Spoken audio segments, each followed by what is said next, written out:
This is the next of the exciting interviews, and today I am really excited to welcome to the studio William.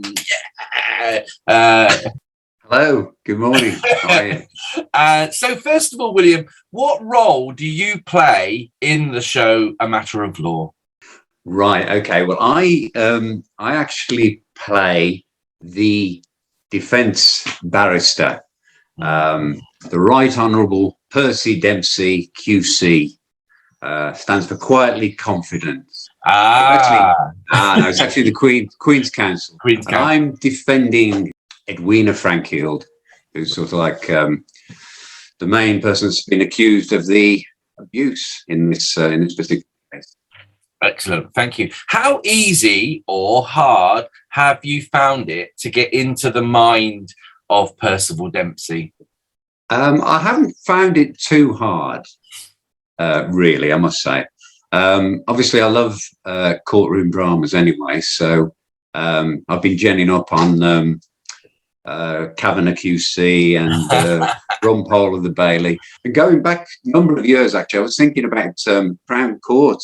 Yes. On during the day. So when I was, whenever I was skiving off school, or I used to be tuning into Crown Court. So so I've got years of sort of ginning up on defence barristers. So I'm definitely in the mindset for it. Excellent. What makes this show different from any other show that might be happening in May? Right. Okay. Well, what I think, obviously, it's great to actually be back in the theatre anyway. Yeah, performing in front of a live audience. I mean, after the last 2 years that we've had, it's great to sort of be able to get that atmosphere of being in a stage again. But the nice thing about this as well, though, is that the audience are going to play such a big part in this, because as well as obviously coming to see the show and be entertained, they're actually going to play the jury in the case. So obviously the ending of it, whether she's guilty or whether she's found guilty or not guilty, is going to depend on the audience and their reaction to the evidence that's produced in front of them, but also the way that myself and obviously the prosecuting barrister, Alexandra, Susan Smithers, play their part. That's great. And funny, I was chatting to Alexandria yesterday, and so it was interesting. So your ears would probably have been burning as Percival Dempsey. Okay. So briefly describe Percival Dempsey to us in a nutshell. Oh well, he's you put it in your breakdowns of the character anyway. He thinks he's the bee's knees. Obviously, he's a well-educated, professional, experienced barrister with a number of years under his belt. A number of cases that he's won over the years. So, he, as I say, he's a very, very confident individual, and he will do anything to go to any means, really, to make sure that his client gets up and walks free. Excellent. And obviously, I'm sort of trying to apply that to the way that I play the role as it goes. So what do you think of this? Obviously, 7 people in the cast. What do you think of the other people in the show? I think they're absolutely hopeless. Yeah. I mean, but what can you do? You just have to work with what you've got and hope that they come up to your standard. No, I think they're absolutely, it's wonderful. It's a wonderful cast. It's really, really talented cast. I mean, I think every character has been exceptionally well cast anyway. Do you know what I mean? So obviously that's down to yourself. Thank you. And I think even on the first read through that we had, you could definitely see the get the chemistry of the different characters and how they were going to interact, how they were. Brilliant. Thank you very much. Very tactfully answered. In your opinion, as the character of Percival Dempsey, do you think that Edwina is guilty or not guilty?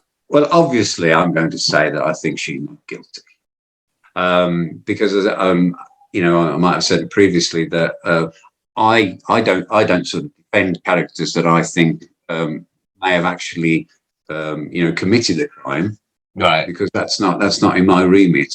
I just don't do that. unless they're paying me a lot of money, of course.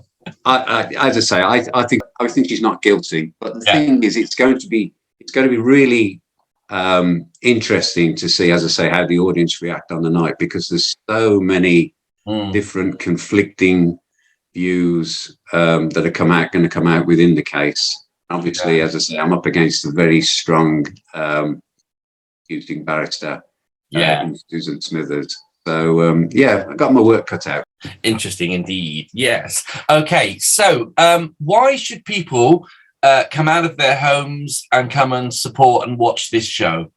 Well, apart from the fact that it's going to be really good entertainment, and a courtroom drama is always, it's always really interesting and something you can really sort of get your teeth into. But also the fact that they're going to play such an important part anyway. They're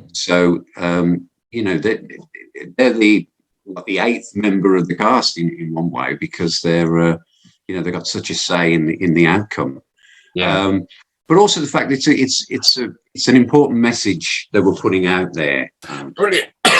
Let's find out a little bit more about you then. So what other sort of theatre work have you done in the past? I've done a lot of theatre over the years. I mean, I say after leaving drama school, I did a lot of repertory theatre, sort of like Northampton, Cheltenham, Leicester, the Curve Theatre, Leicester, Malvern, all that stuff. And then I understudied in the West End and went on number one tours of shows throughout the country. But then I stopped, you see, because my son came along and he was diagnosed as autistic, so it wasn't going to be really feasible for me to be sort of travelling off around the country and leaving my wife to sort of look after Callum, my son. So I sort of stopped for a good time, and I've only just recently come back to it. Well, I said recently, within the last 4 or 5 years that I've come back, and sort of gradually building up a new CV, if you like.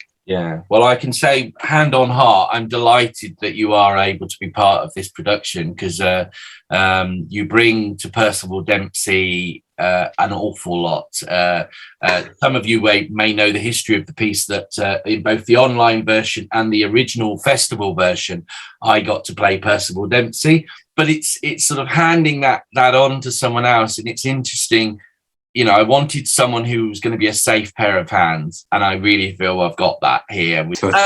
Okay, if you could play any role in theatre, TV, or film, what role would that be, and why?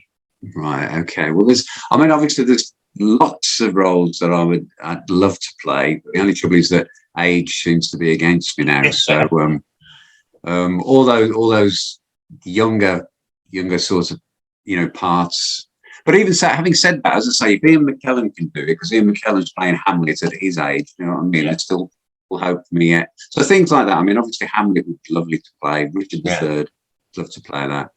Also, as far as screen, I did a short film based on the life of Rudyard Kipling not so long ago, and that was really interesting. And I sort of really felt, that obviously he was in my age group and felt within the character. So that would be something that I'd quite like to move forward and play in a bigger part.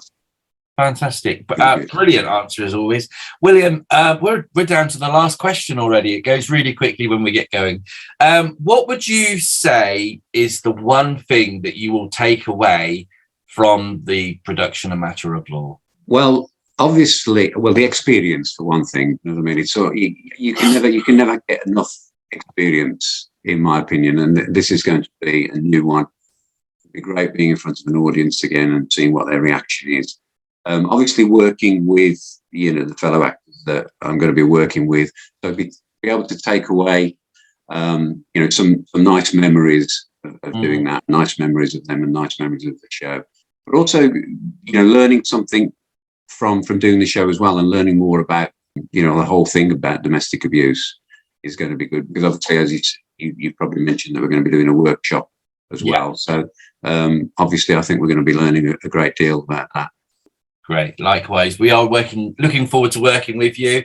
The show comes to the Blue Orange Theatre in Birmingham That's Thursday the 12th, Friday the 13th, and then Saturday the 14th, both in the afternoon and the evening. Tickets are available online on blueorangetheatre.co.uk. That's blueorangetheatre.co.uk, priced at just £15. Now, we are also doing a special on the Saturday afternoon, subject to availability. We're doing a pay what you can afford performance. So that does quite literally mean that if you feel £15 is not enough for this spectacular show that you're coming to see, and you wish to come and pay more, you'll be welcome to do that on the Saturday afternoon, subject to availability. Equally, if you're struggling and money's a bit tight, then you can come and pay what you can afford to pay on the Saturday afternoon, and providing the receipts available, we'll let you in at a reduced price. So that would be great. And as William's already mentioned, we do have a workshop, an accredited workshop being run by a charity that works with victims of domestic abuse, and in particular male domestic abuse. But the workshop covers both male and female. And this is available, or the information about it is all available on our website, twogensme.co.uk.